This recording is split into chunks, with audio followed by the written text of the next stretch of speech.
Yeah, there's a couple of questions. Um, LJATS asks, is there a functional difference if we click Hive as one of our networks from the LeoDex UI or if we don't? I'm not sure if I quite follow that.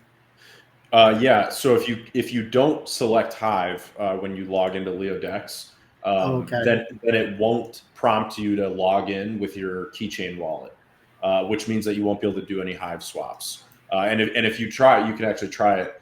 Try going to LeoDex and don't select Hive and log in with Keystore, for example, and then try to do a swap with Hive, like Hive to USDC or something.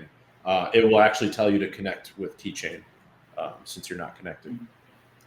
So Okay. selecting the network actually means that you're selecting it to log in. Okay. I'm glad you understood that. LJATS asks another one.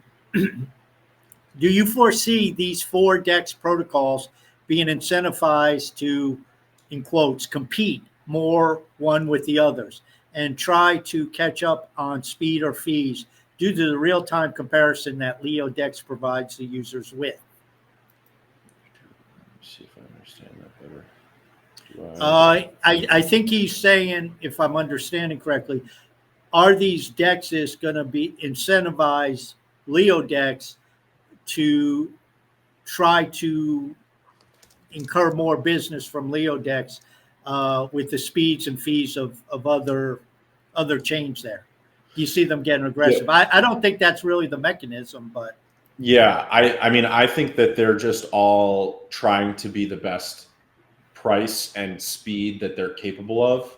I don't see them, and especially not because of LeoDex, but just in general, I don't see them like trying to necessarily compete with each other. They're more so well, and if you really think about it, they're competing with centralized exchanges first and foremost, who still have 99% of all crypto volume is going through centralized exchanges.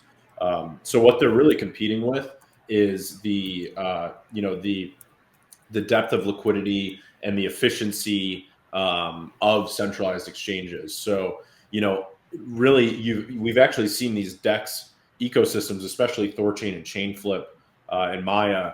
They've grown a lot over the last 12 months, largely because of streaming swaps. And ChainFlip has their own version of this called Boost, but they're all similar.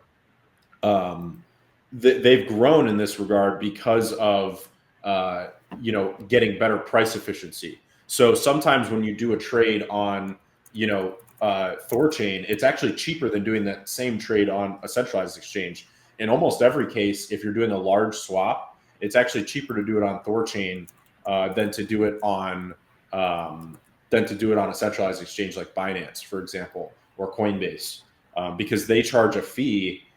They charge like a fee that scales up with that amount versus THORChain and these other protocols are actually charging a much smaller fee, but you have those network fees. So the way that centralized exchanges have won over these years of them being in business is that they've abstracted away the gas fees because you're trading on a central order book. You're not actually trading crypto, you're trading within Binance's centralized order book, which means that you're saving money on Ethereum gas fees and Bitcoin gas fees, and that's why they've really won over the last couple of years. But when you look at a big swap on THORChain, for example, the gas fee is static. So the gas fee for a $100 swap is $10. The gas fee for that same swap, if they do $1 million, is still $10. So doing that swap on THORChain can actually give you a better end result than doing it on Binance, for example. So we've actually seen these DEX protocols get a lot more efficient in terms of pricing, and also get more efficient in terms of speed. The speed one is the laggard right now. Like with a streaming swap, it may take you 2 hours to do a swap that's $500,000, but you do that swap over a 2-hour period of time, and you actually get a better price than you would on a centralized exchange. So we've seen a lot of whales move over to using THORChain and Maya and ChainFlip as well to do these large swaps.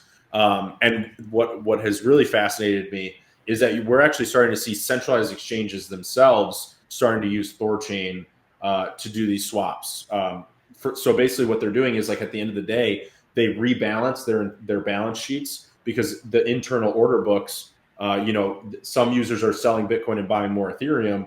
So the centralized exchange actually has to go on chain and do like the big swap to convert those assets later in the day. And a lot of them have started using decentralized protocols like THORChain in order to do that.